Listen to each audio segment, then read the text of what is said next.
हे हारून के घराने तेरा सहायक और ढाल हुई है। हारून कौन है? लेवी गोत्र का वो सेवक महायाजक है एक समय में।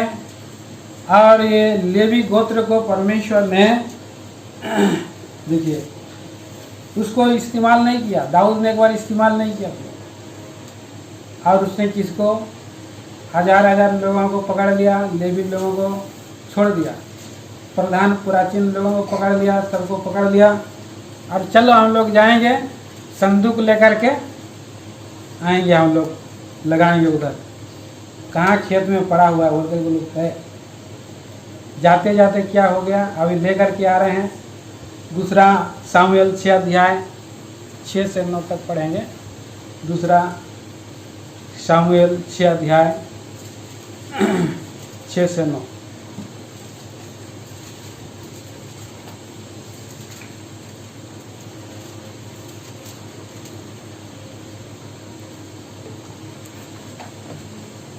जब वे नाकोन के खलिहान तक आए, हाँ तब उज्जा ने अपना हाथ परमेश्वर के संदूक की ओर बढ़ाकर उसे थाम लिया, क्योंकि बैलों ने ठोकर खाई।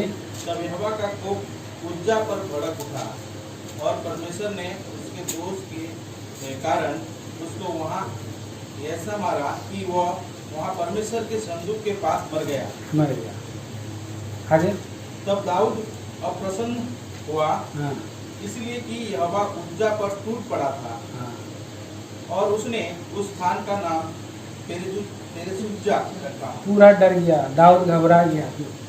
यह नाम आज के दिन तक विद्यमान है। वहाँ वो उज्जा कोई लेवी नहीं था और उसने संदूक को छू दिया और इसलिए वहाँ पर वो भस्म होकर के वहीं मर गया। प्रभु का योजना था कि परमेश्वर का जो सेवा है लेवी करे, लेवी लोग करे।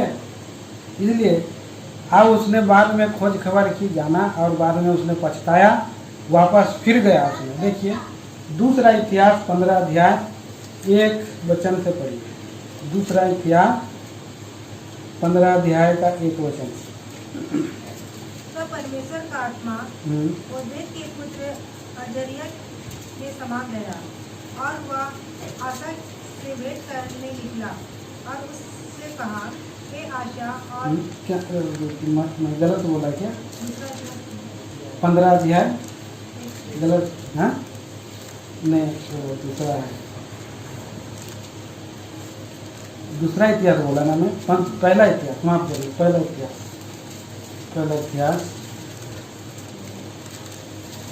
15 अध्याय। तब दाऊद ने दाऊदपुर में भवन बनवाए हाँ और परमेश्वर के संदूक के लिए एक स्थान तैयार करके एक तंबू खड़ा किया। तब दाऊद ने कहा, हाँ लेवियों को छोड़ हाँ। और किसी को परमेश्वर का संदूक उठाना नहीं चाहिए हाँ। क्योंकि यहोवा ने उनको इसीलिए चुना कि वे परमेश्वर का संदूक उठाए और उसकी सेवा टहल सदा क्या करेगा। देखिए यहाँ पर बस इतना ही। तो उसको समझ में आ गया भाई एक बार गलती किया तो मर गया, अभी पता नहीं लेवी लोगों को छोड़ दूंगा तो गड़बड़ हो सकता है। इसलिए उसने और लोगों को बताया, सम्मति दिया कि लेवी लोग उठाएं। और परमेश्वर ने लेवी लोगों को किस लिए ऐसा किया, कैसे, किस लिए उसने चुना, इसका भी कारण हम देखते हैं व्यवस्था निर्गमन की किताब 32 अध्याय 26 वचन में। निर्गमन के किताब 32 अध्याय 26 वचन किस लिए परमेश्वर ने उसको अलग किया। हाँ सही है। उनको निरंकुश देखकर हाँ। मूसा ने छावनी के विकास पर खड़े होकर कहा, जो कोई यहोवा की ओर का है वह मेरे पास आए। हाँ। तब सारे लेवी उसके पास इकट्ठा हुए। यहाँ पर ये घटना कैसे घट गया है प्रयोग, यहाँ पर मूसा 40 दिन चला गया है और नमूना लेने के लिए, प्रभु की इच्छा जानने के लिए और पट्टियाँ लेने के लिए नीचे लोग क्या कर रहे हैं, नाचने कूदने खेलने कूदने लगे। भूल गए तुरंत, हमारा परमेश्वर जो हमको छुड़ाया भूल गए। और वो लोग बोला किसी को भी हम लोग अपना अगुआ बना लेंगे और हम लोग चले जाएंगे फिर से वापस, यहाँ तो हम लोग कुछ मिलता नहीं है। और उसके बाद वो लोग डांस चल रहा था, वो लोग नाच रहे कूद रहे, बछड़ा बना लिए और कर रहे थे ऐसे उल्टा पुल्टा काम। और उसके बाद मूसा को ऊपर से देखा, बाप रे ये कर रहे हैं, क्रोध से भर गया परमेश्वर, तुरंत पटक दिया उसने।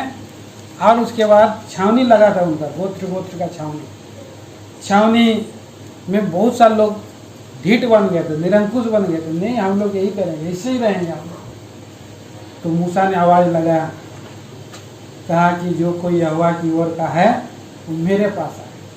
और सारे लेवी लोग उसके पास आ गए। सारे लेवी लोगों को फिर क्या कहा उसने 27 वचन में, उससे कहा, इस्राएल का परमेश्वर यहोवा यूं कहता है, हाँ, कि अपनी अपनी जांघ पर तलवार लटकाकर छावनी के एक निकास से दूसरे निकास तक घूम घूम कर अपने अपने भाइयों संगियों और पड़ोसियों को घात करो। अपना भाई लोगों को भी नहीं पाए जाना, प्रभु के इच्छा को पूरा करने के लिए, प्रभु की ओर होने के लिए वो लोग हम लोग नहीं पहचानेंगे बोला। अपना भाई को भी हम लोग मार दिया था, क्योंकि वो लोग बहुत विरोधी बन गए थे। देखिए व्यवस्था विवरण में यही मूसा भी उसने आशीर्वाद देते समय उनको कह रहा है। 33 अध्याय का 8 वचन से हम पढ़ते हैं। व्यवस्था विवरण 33 का 8 से, फिर लेवी के विषय में उसने कहा, तेरे तुमीम और उरीम तेरे भक्त के पास हैं, जिसको तूने मस्सा में परख लिया। तो वहाँ पर परखे गए मूसा लोग मस्सा में, वो झगड़ा के समय में, जिसके साथ मरीबा नामक सोते पर तेरा वाद विवाद हुआ।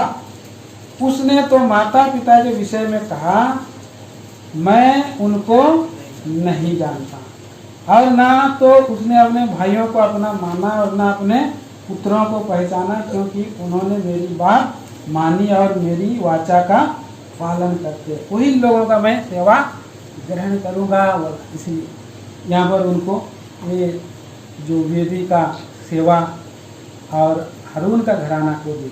इसलिए भजन संहिता 115 का 10 में पढ़ा कि परमेश्वर उनका सहायक है, उनका ढाल है।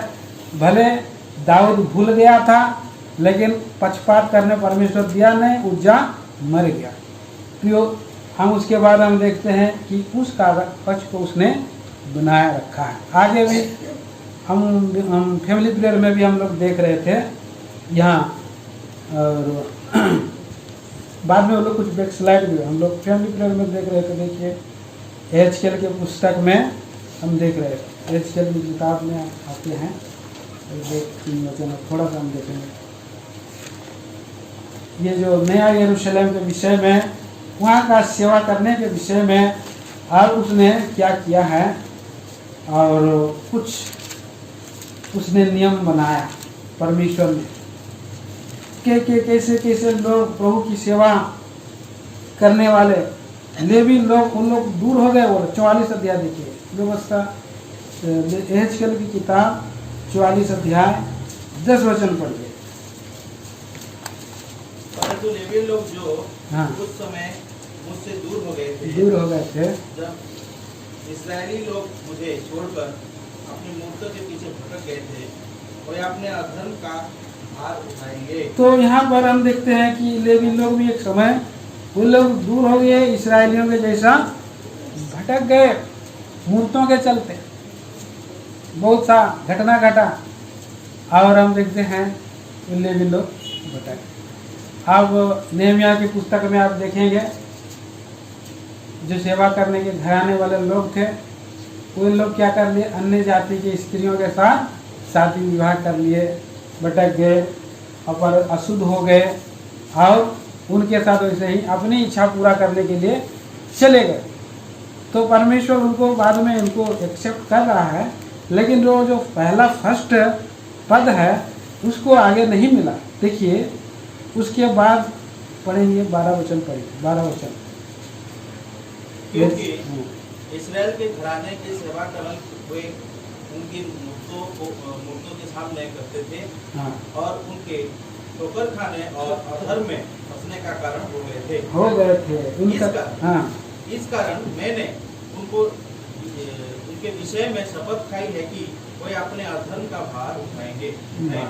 भार उठाएं और परमेश्वर यहोवा की यही वाणी है। यही वाणी है। तो ये लोग को प्रभु ने कुछ रखा है, लेकिन वो जो वेदी का जो सेवा है वो लोग नहीं कर पाए। लेकिन कुछ लोग विश्वास योग्य थे।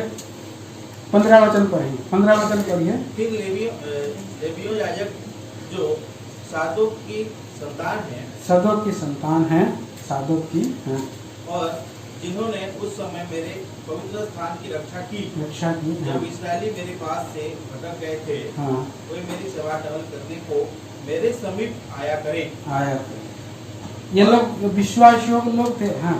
और मुझे चर्बी और लहू चढ़ाने को मेरे सम्मुख खड़े हुआ करें। परमेश्वर यहोवा की यही वाणी है। हाँ 16 वचन भी वे मेरे पवित्र स्थान में आया करें हाँ। और मेरी मेज के पास मेरी सेवा टहल करने को आए। हर परिस्थिति में ये लोग विश्वास योग्य बने रहे, चाहे गर्मी हो, चाहे वर्षा हो, चाहे ठंडी हो, चाहे कमी हो, चाहे घटी हो, हर परिस्थिति में ये लोग प्रभु को पकड़े रहे। कुछ लेवी लोग छोड़ दिए, इस्राएली लोग छोड़ दिए। एक लेवी छोड़ दिया था, कहाँ पर बैठ गया था नया नियम में? लेवी मत्तिया कहाँ था? महसूल लेने की चौकी में बैठ गया। उसको बोला चल मेरे पीछे हो ले प्रभु। और उसके बाद उसने नहीं बोला कि हाँ कहीं जाऊँ नहीं जाऊँ, चुपचाप उसके पीछे चला गया। तो यहाँ पर हम देखते हैं कि प्रभु इन लोगों को विश्वास योग्य अंत तक बने रहे हैं, इसलिए उनका साथ है और उनकी सेवा को क्या करता है प्रभु? आशीष करता है। क्यों? उनका सेवा को वो लोग ग्रहण करता है। विश्वास योग्य प्रभु है, इसलिए क्योंकि उन्होंने परमेश्वर की इच्छा को पूरा किया। लेवी का घराना भी प्रभु की इच्छा को पूरा किया। और इसलिए हम देखते हैं हम भी पूरी रीति से प्रभु के पीछे हो गए। विश्वास योग्यता के साथ हम प्रभु के पीछे होना चाहिए। आखिरी में प्रभु यीशु मसीह के बारे में भी और देखेंगे, आखिरी खत्म करेंगे प्रभु यीशु मसीह के बारे में। आइए प्रभु यीशु मसीह ने क्या किया है गैसमानी के बाद में, फिर से पढ़िए उसका मत्ती सुसमाचार 26 का 42।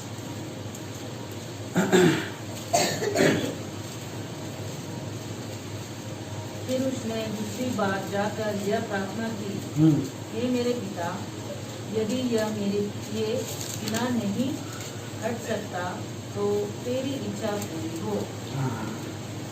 मेरे बिना हट नहीं सकता तो बिना भी हट नहीं, तेरी इच्छा पूरी हो। और उसकी इच्छा पूर्ण हो जाएगी, पूरा किया। बाद में 7 अध्याय में हम आते हैं, 5 अध्याय में, यूहन्ना सुसमाचार 5 अध्याय और 22 वचन पढ़ते हैं। पिता किसी का न्याय नहीं करता, परंतु न्याय करने का सब काम पुत्र को सौंप दिया है। 5 का 30 पढ़िए।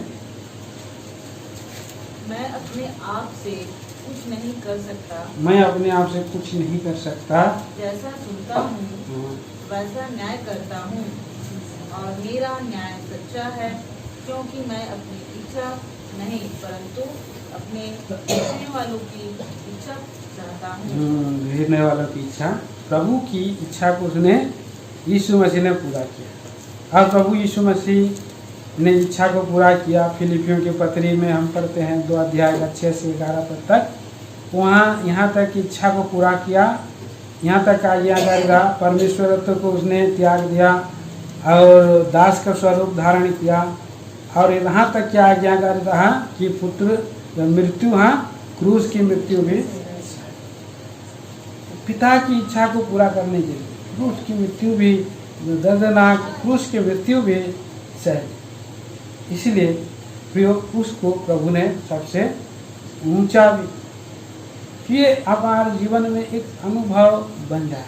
प्रभु के लोग प्रभु में इस रीति से अपने प्रभु यीशु मसीह के साथ और परमेश्वर की इच्छा के अनुसार जीवन बिताए। इसीलिए हमने आखिरी में जो वचन पढ़ा रोमियो की पत्री 12 अध्याय और 1 और 2 वचन अभी सभी साथ में पढ़ेंगे। आइए, इसलिए हे भाइयों, मैं तुमसे परमेश्वर की दया विनती करता हूँ कि अपने पवित्र और परमेश्वर को भरोसा और बलिदान करके चढ़ा, यही तुम्हारी आत्मिक सेवा है। इस संसार के सदृश से न बनो, परंतु तुम्हारे मन के नए हो जाने से तुम्हारा चाल हो जाए, इससे तुम परमेश्वर की भली और भक्ति और सिद्ध इच्छा अनुभव बन जाए हमारे जीवन में। प्रभु का प्रति इसकी इच्छा को पूरा करने के लिए आइए प्रियो, हमारे जीवन में परमेश्वर का इच्छा रूल करे। जैसे मूसा को रूल किया परमेश्वर का, जैसे रिबिका को, जैसे और दाऊद के जीवन में उसका इच्छा रूल करने लगा, राज करने लगा, इच्छा को उसने पूरा किया। और प्रभु यीशु मसीह भी इतना डरते हुए प्रभु की इच्छा को पूरा किया, मृत्यु और क्रूस की मृत्यु सह लिया। रिबिका भी एक समय के लिए वह अपने आप को सौंप दी, प्रभु की इच्छा है बोल करके। तो अपने जीवन में प्रभु की इच्छा को हम पूरा करते हुए पाए जाते हैं। आइए हम लोग अपने आप को जांचे परखे